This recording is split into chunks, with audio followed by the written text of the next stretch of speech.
Yo, what's cracking everybody? So in today's video, I'm about to be walking through the process of how I make lo-fi. If you watch my videos pretty frequently, you already know that usually I'll have some sort of lo-fi music playing in the background of all my videos. Or sometimes it'll be like a more complex sounding beat. All the music that's in the background of my videos, I make myself. I don't take any of it from anybody else. So I figured today I would just go in depth on how I actually make the lo-fi music. So real quick, before we really dive into the video, and I'm not going to drone on for too long about this because I know it gets a little bit annoying at the intro of a video. But over the last week, I've been a little bit under the weather and finals are coming up, so the uploads haven't been as consistent. But from here on out, the semester's about to end and I'm going to be right back on the grind. So today, I got me my nice iced black coffee. It's a rainy Saturday morning and I don't got anything else better to do, so I'm making a video. So either way, hopping right into the beat, the very first thing I do whenever I make any beat is I come up with a chord progression. So I'm gonna set the BPM to around 90 because I feel like that's a pretty comfortable groove for my lo-fi music. The next thing I'm gonna do is I'm gonna select the scale that I'm gonna be working in. And if you don't know, a scale is just a group of notes that sound good together. So how you select the scale in FL Studio is you go up here to this little arrow in the piano roll, you go down to View, and then you head down to scale highlighting. And this is going to give you all the different notes on the piano and a whole bunch of different scales. For this beat, I don't know, I'm feeling G sharp minor. And so now what that did is it highlighted all the notes in the scale inside of the piano roll. So now that the scale is set, I'm gonna go find a nice sound and I'm gonna make a chord progression. So one free plugin that I really love to use on lo-fi specifically, although I do use it in pretty much all my beats if I'm being honest, is Labs. This plugin's free and it has so many different instruments in it. It's got some synths and stuff, but the main thing that I use it for are just the instrument emulations. So for example, it has a whole bunch of different great sounding piano sounds. Along with that, it has some really good sounding bass guitar sounds. And these different vocal loops are also really good as well. So the preset that I have selected is Glass Piano Anthem, and all I did was I just lowered the release so that way it stops when the notes stop.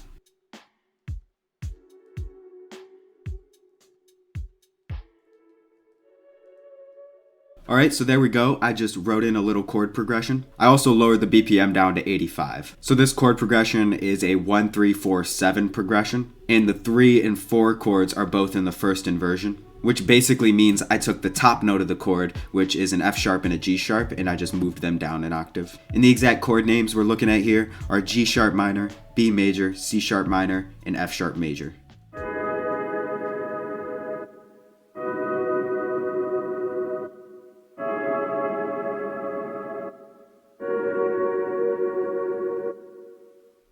Next thing I do is I add a bass line. Once again, I'm using the Labs plugin, and the preset I'm using is Bass Guitar Classic Bass Amp. And I'm gonna have a link to this plugin in the description if you want to download it. It's honestly a really great free plugin. Sometimes I like to use a synth bass inside of my lo-fi. Maybe I'll go into Serum and combine a couple waveforms to make a fat sounding bass. But today, I'm on more of a bass guitar kind of vibe. And truthfully, I can't really be bothered to bust out the audio interface and the guitar and actually record some shit in, so I'm just gonna write it with the plugin.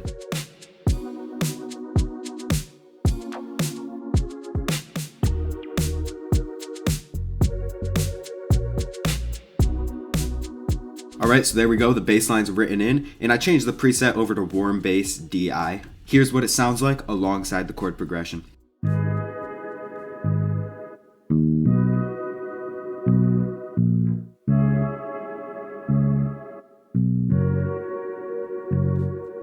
Next on the list is the drums. Now me personally, I prefer to just kind of keep it low key when it comes to what drum kits I'm using. I don't know, I don't want everyone to see my drum kits. So I'm just gonna go through real quick off camera and I'm gonna select some sounds.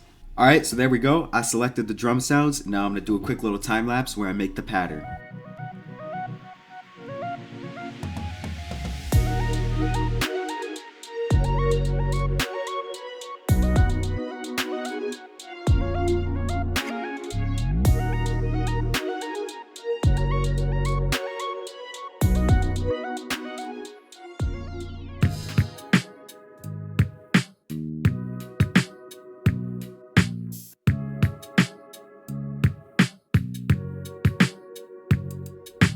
One neat little trick I did to make it sound a little bit more like a real drum set was I took this swing knob in the upper right hand corner of the channel rack and I just turned it up a little bit to around 30%. And that just makes it so when there's two different drum notes that are close together, it adds a little bit of space in between them to add a bit of an extra groove to the drum beat.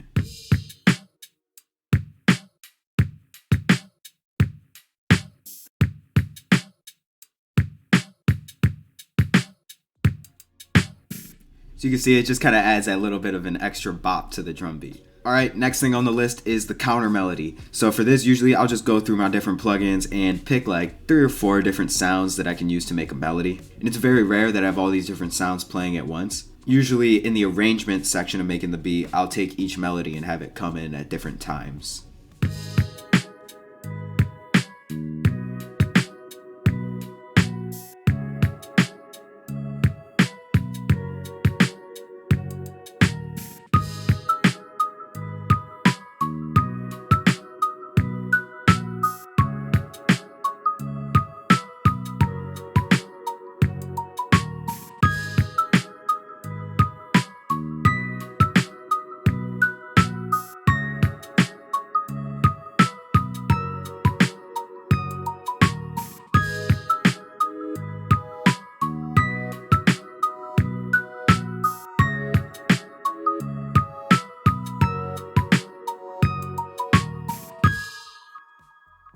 Alright, so hopefully you enjoyed that little compilation of all the different melodies coming together. Most of these are pretty simple. I just have this keyboard sound playing this little melody.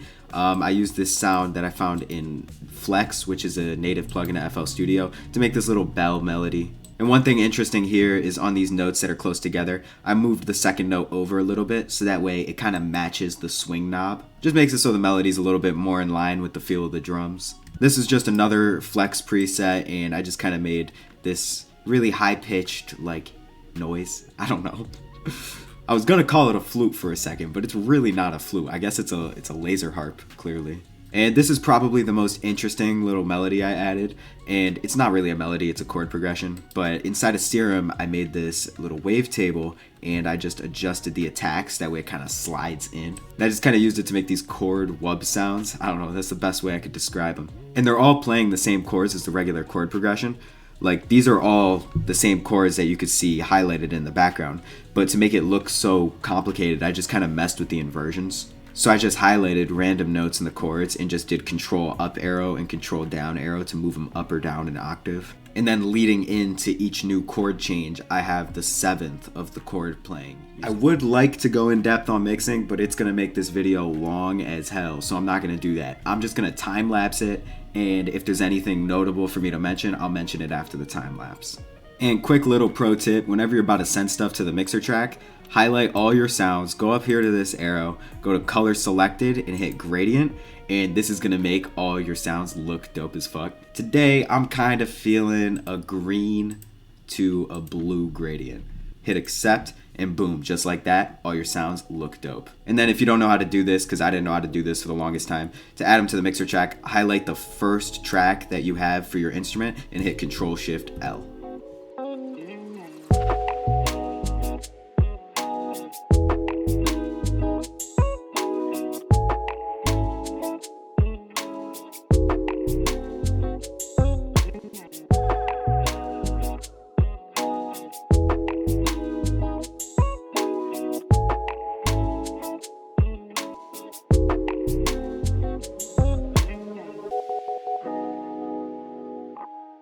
Alright, so the mixing is done, and as for effects, I really didn't do anything too crazy. Definitely took a bit more of a minimalist approach. Like, a decent amount of these sounds don't have any effects on them, like the chords, the keyboard, the bell, they don't have any effects. I did put a chorus on the laser harp, a bit of delay on the wubs, and a wave shaper and an EQ on the bass. As for the drums, these are really dry besides just like a bit of reverb on a couple of the sounds and an EQ on like 2 of them. And then I just panned 2 of the hi-hats to the left and the right. So now that mixing's done, it's time to move into arrangement. So you may have noticed that I made this entire beat inside of one pattern. I didn't go in making new patterns for every sound. And this is just the way I go about things because it makes it really convenient to hear everything all at once when you're in the mixing and melody creating process. But now that it's time to arrange, I'm gonna take this pattern, I'm gonna right click it, and I'm gonna hit split by channel. Only do this once you're sure that you're ready to start arranging, because once you do it, there is no Control Z to undo it. Now, once you hit split by channel,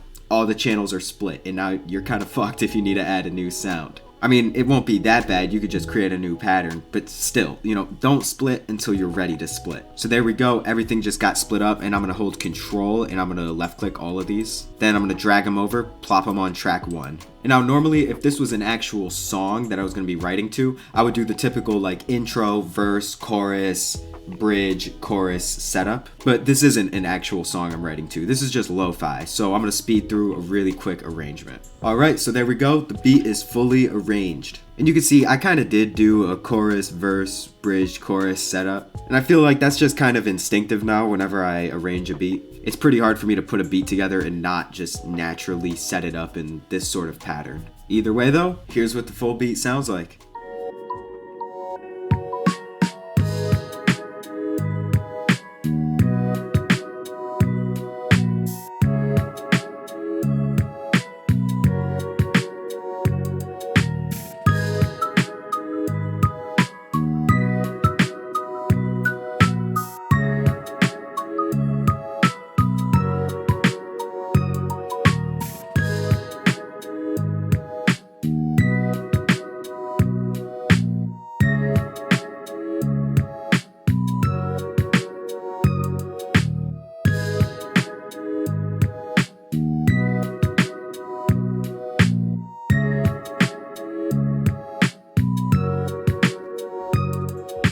Alright, so that about wraps up this video. Hopefully you enjoyed it. Hopefully you gained some sort of knowledge from watching how I go about making my lo-fi music. I think in the future I'm probably going to do more of these just full beat creation videos, and I'll probably do it for a couple different genres if I'm being honest. Although to be fair, I don't really make that many genres of music, so I'd probably run out of ideas for them pretty quickly. I figure though it'll probably be a nice switch up in my content every here and there from just the straight up tutorials. Either way though, hope you learned something. Hope you got some value out of this. Leave a like if you'd like, and I will catch you next time. Foo.